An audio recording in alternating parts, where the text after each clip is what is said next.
आदाब नाजरीन, आप देख रहे हैं 9 PM खबरनामा। मैं हूं अबू हुरैरा। सबसे पहले बुलेटिन की सुर्खियों पर एक नजर। ममता बनर्जी ने ईश्वर अल्लाह के नाम पर लिया मगरबी बंगाल के वजीर आला के ओहदे का हलफ। तकरीब में लालू, अखिलेश और केजरीवाल हुए शरीक।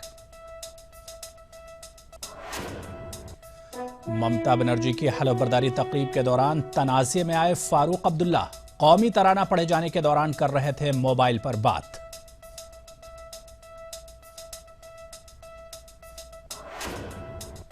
बाबूलाल गौर ने फिर दिया मुतनाज़े बयान। कहा, वज़ीर आज़म मोदी ने मुल्क के लिए अपनी अहलिया को छोड़ा।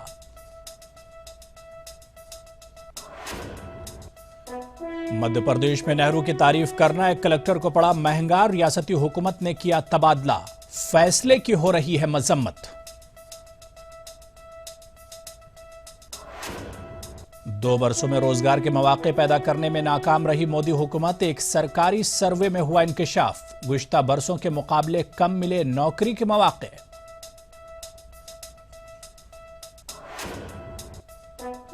और सदर जमहूरिया प्रणब मुखर्जी चीन का दौरा मुकम्मल करके वतन वापस। ETV news network head Jagdish Chandra के सवाल का दिया जवाब।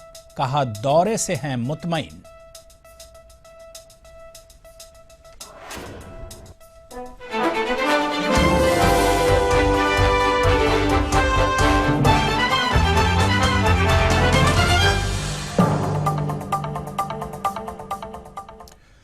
तो चलिए अब एक एक करके खबरों की तफसील देख लेते हैं। सबसे पहले बात ममता बनर्जी की ताजपोशी की करेंगे। ममता बनर्जी ने दूसरी मर्तबा मगरबी बंगाल के वजीर आला की हैसियत से हलफ लिया है।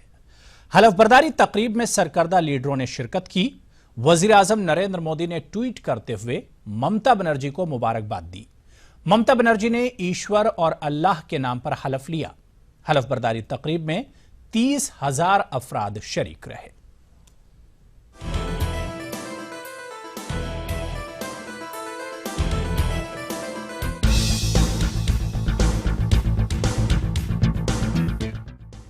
ममता बनर्जी ने दूसरी मर्तबा मगरबी बंगाल की वजीर आला की हैसियत से हलफ लिया।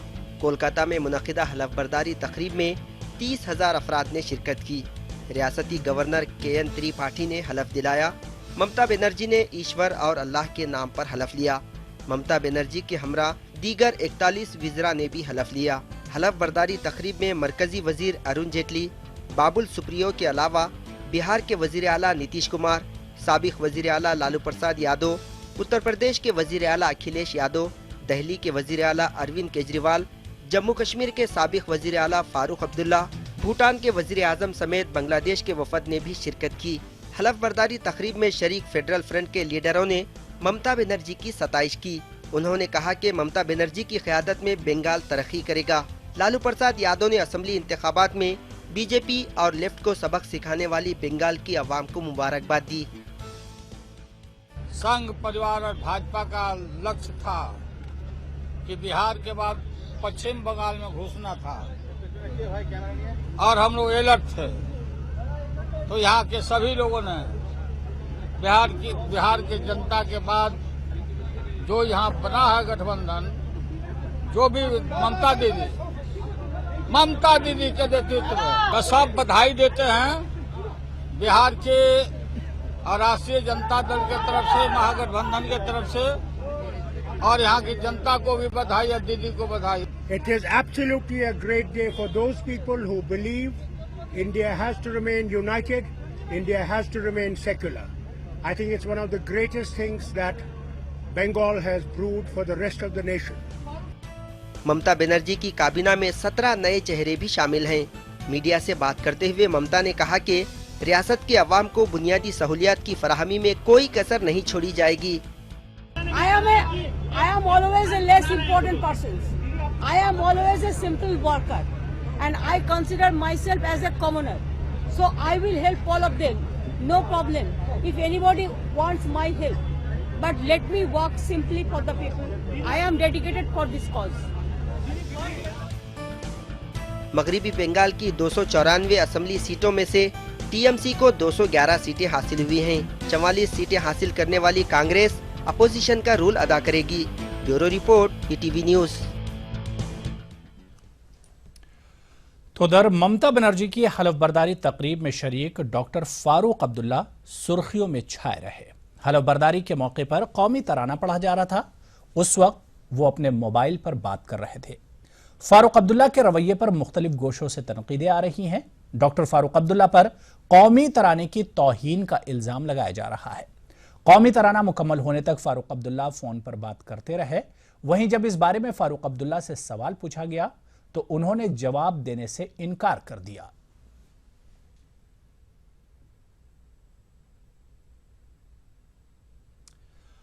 आगे बढ़ेंगे। अपने मुतनाज़ा बयानात से हमेशा सुर्खियों में बने रहने वाले मध्य प्रदेश के वजीर दाखिला बाबूलाल गौर ने एक मरतबा फिर अपने एक बयान से तनाज़ा खड़ा कर दिया है और इस बार मामला वजीर आजम पर किए तबसरे को लेकर है। दरअसल गौर मोदी हुकूमत के 2 बरस मुकम्मल होने पर एक तकरीब में शिरकत करने पहुंचे थे।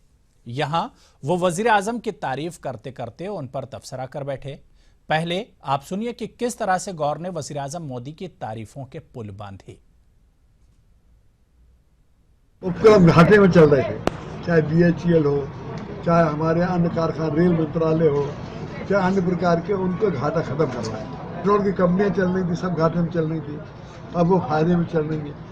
जितने भारत सरकार के होटल और बड़े उपक्रम थे सब फायदे में चल रहे। इसका महत्व है तो प्रधानमंत्री के हमारा देश साफ क्यों नहीं, शौचालय क्यों नहीं है गांव के अंदर, ये सब गरीब की योजना है। बड़े आदमी के तो बढ़िया होते हैं, 3 स्टार 4 स्टार होते हैं, आपके चेहरे मुस्कुराहट क्यों जा रही है?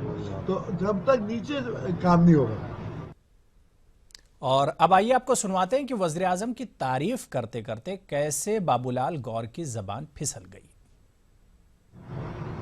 उसके बाल बच्चे नहीं, कोई शादी नहीं, पत्नी को भी उसने, ब्रह्मचारी आदमी है, उसके बाल बच्चे नहीं, कोई शादी नहीं, पत्नी।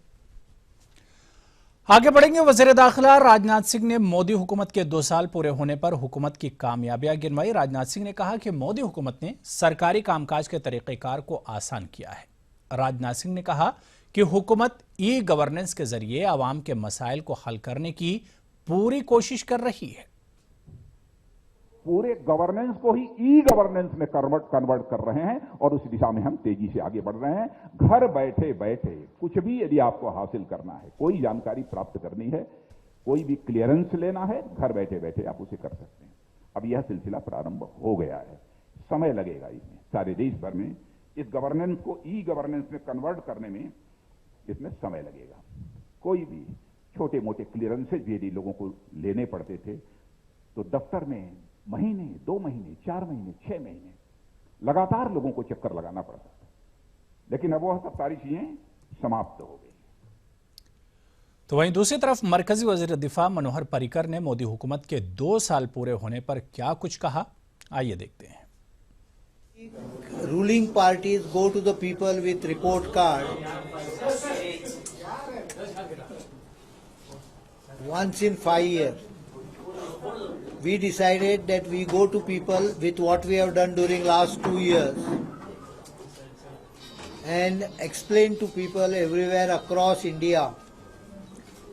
So starting yesterday when Prime Minister himself had a rally on 26th when 2 years were completed,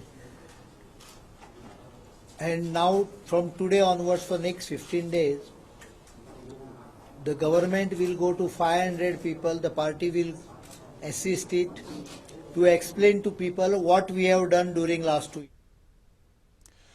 तो चलिए यहां पर छोटा सा ब्रेक लेंगे और ब्रेक के उस पार आपको बताएंगे कि मध्य प्रदेश में एक अफसर को नेहरू गांधी खानदान की तारीफ करना महंगी पड़ी।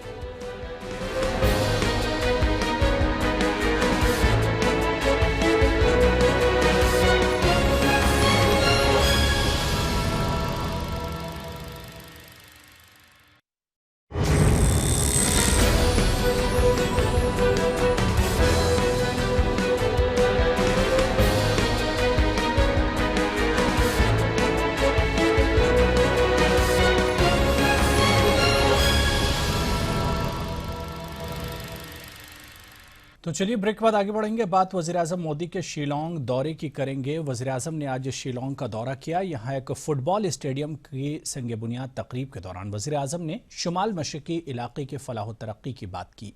इस दौरान मोदी ने मणिपुर और मिजोरम के अलावा आसाम से जम्मू कश्मीर के दरमियान नई ट्रेनों का इफ्तिताह भी किया। मोदी ने यहां सेल्फ हेल्प ग्रुप के कारकुनों से भी बातचीत की। National highway and infrastructure development corporation in July 2014 for the development of highways in the northeastern region. This corporation is constructing 3 new bridges on Brahmaputra River. It is implementing 34 road projects. मुल्क में रोजगार के मौके गुज़िश्ता बरसों में सबसे कम हुए हैं। एक सरकारी सर्वे में इस बात का इंकशाफ हुआ है। मोदी हुकूमत के वादों के बरक्स महकमा मेहनत के एक सरकारी सर्वे ने सबको हैरान कर दिया है। इसकी ताज़ा आदादोशुमार के मुताबिक इन 3 महीनों में रोजगार मिलने के मौके गुज़िश्ता बरसों में सबसे कम हुए हैं। मुल्क में नौकरी के मौके कितने बढ़े और कितने कम हुए, इसके लिए 2009 में पहली बार इस तरह का सर्वे किया गया था। फिलहाल ये सर्वे 8 सेक्टर्स पर किया गया है।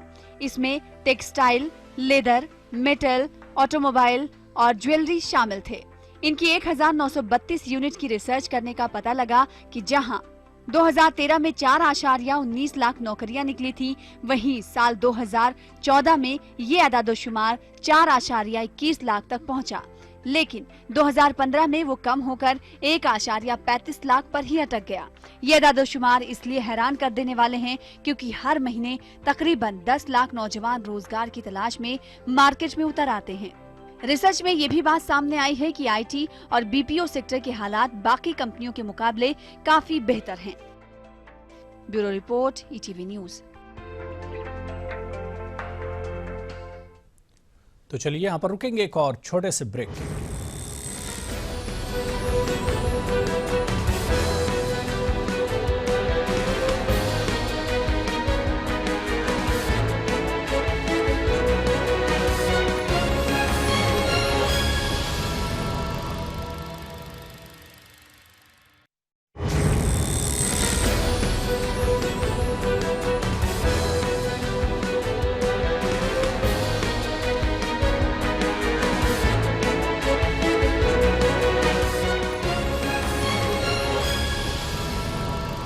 और सदर जमहूरिया प्रणब मुखर्जी के चीन दौरे के दौरान आमतौर पर चीनी लीडरशिप का रिस्पांस कैसा रहा, बता रहे हैं ETV news network head Jagdish चंद्र।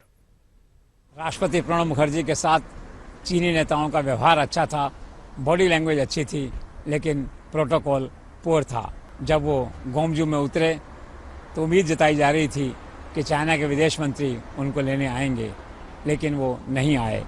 चाइना के विदेश उप मंत्री प्रणब मुखर्जी को लेने पहुँचे। इसी तरह कल जब मुखर्जी बेजिंग उतरे तो उसमें भी उन्हें लेने प्रधानमंत्री या विदेश मंत्री नहीं आए, दूसरे मंत्री उनको लेने आए। प्रोटोकॉल के अधिकारियों ने कहा कि प्रोटोकॉल में यही तय था, इसमें नया कुछ नहीं है, नथिंग टू वरी। लेकिन भारतीय प्रतिनिधिमंडल के मन में यह टीस थी कि कोई बड़ा नेता अगर राष्ट्रपति को लेने आता तो शायद ज़्यादा अच्छा होता। बिल्कुल। और अब आइए ये जानते हैं कि क्या डॉक्टर प्रणब मुखर्जी के चीन दौरे में चीनी सदर और वजीर आजम के साथ हुई बातचीत में अजहर मसूद का मामला उठाया गया या नहीं, और क्या हिंदुस्तान चीनी लीडरों के सामने अपनी नाराजगी सही तरीके से रख पाया या नहीं। अजहर मसूद का सवाल है। मुझे कहते हुए दुख है कि भारत और चीन के राष्ट्रपतियों के बीच बातचीत में यह मुद्दा नहीं उठा। भारतीय डेलीगेशन को यह कहने की हिम्मत ही नहीं हुई, अजहर मसूद का नाम लेने की हिम्मत ही नहीं हुई कि चीन से पूछा जाए कि क्या मसला है, आखिर क्यों चाइना ने उसे अंतर्राष्ट्रीय अपराधी घोषित करने की दिशा में भारत के कदम का विरोध किया, पाकिस्तान का साथ दिया। आज जब फॉरेन सेक्रेटरी से इस बारे में पूछा गया तो उन्होंने कहा कि नाम लेके कुछ डिस्कस नहीं हुआ, कोई इंडिविजुअल केस डिस्कस नहीं हुआ, जनरल आतंकवाद के बारे में चर्चा हुई और ये कहा गया कि सभी आतंकवादी बुरे हैं, गुड टेररिस्ट बैड टेररिस्ट नहीं होता है। लेकिन अजहर मसूद के बारे में कोई स्पेसिफिक चर्चा नहीं हुई। इसलिए भारत में जो लोग ये आशा कर रहे थे कि डॉक्टर प्रणब मुखर्जी चाइना जा रहे हैं, राष्ट्रपति की आंख में आंख डालकर 1 to 1 पूछेंगे कि अजहर मसूद का क्या मसला है, तो उन लोगों को निश्चित तौर पर इस यात्रा से निराशा हुई होगी। डॉक्टर मुखर्जी जो परंपराएं हैं विदेश मंत्रालय की या विदेश मंत्रालय की ब्रीफिंग है उसे बंधे रहे और लीक से हटके उन्होंने उस आतंकवादी का नाम चीनी राष्ट्रपति के सामने नहीं लिया। अलबत्ता इसमें एक सुखद अनुभूति ये हुई कि शाम को लगभग 1.5 घंटे तक डॉक्टर मुखर्जी की चाइना के राष्ट्रपति के साथ डिनर पे बातचीत हुई। मैं भी उस डिनर में मौजूद था। मैंने देखा कि दोनों नेताओं की बॉडी लैंग्वेज और अंडरस्टैंडिंग बहुत अच्छी थी, ओपन अप थे। लगभग 70 मिनट तक डॉक्टर मुखर्जी ने उनसे बातचीत की। ज़्यादा समय भारत के राष्ट्रपति ही बोले आपसी बातचीत के दौरान, और जब खत्म हुआ सब तो डॉक्टर मुखर्जी के चेहरे पे इस बात का संतोष था कि चाइना के साथ संबंध अच्छे हैं, चाइना हमसे नाराज़ नहीं है। इसके अलावा एक महत्वपूर्ण घटना ये हुई कि शाम को यहाँ के राष्ट्रपति भवन में, यहाँ जो मुख्य स्थान है, यहाँ जो मीटिंग हुई थी, उस समय ये लोगों ने देखा कि भारत का राष्ट्रगान वहाँ पे बजा। डॉक्टर मुखर्जी ये देखकर बहुत खुश हुए। इंडिया में, इंडियन परसेप्शन में चाइना को एक शत्रु राष्ट्र कहा जाता है, और एक शत्रु राष्ट्र के प्रांगण में जब भारत का राष्ट्रगीत बजे तो इससे ज़्यादा सुखद अनुभूति राष्ट्रपति को और क्या हो सकती थी। तो कुल मिला के राष्ट्रपति इस तरह की सुखद अनुभूति के साथ एक अच्छे व्यक्तिगत बातचीत के साथ देश लौट रहे हैं। This is Jagdish Chandra for ETV news network from Beijing. और अब बारी है विस्पर्स इन द कॉरिडोर की। इस सेगमेंट में हम आपको बताएंगे मुल्क के नौकरशाही में हो रहे बदलाव के बारे में। तो आइए देखते हैं विस्पर्स इन द कॉरिडोर।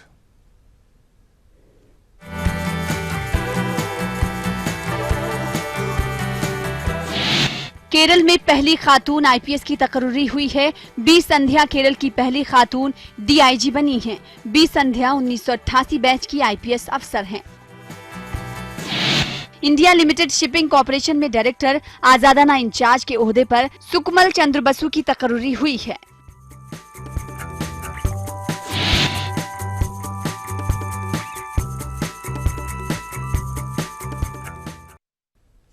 तो चलिए इस बुलेटिन में अभी फिलहाल इतना ही। चलते चलते तिरछी नजर का मजा लीजिए। आदाब।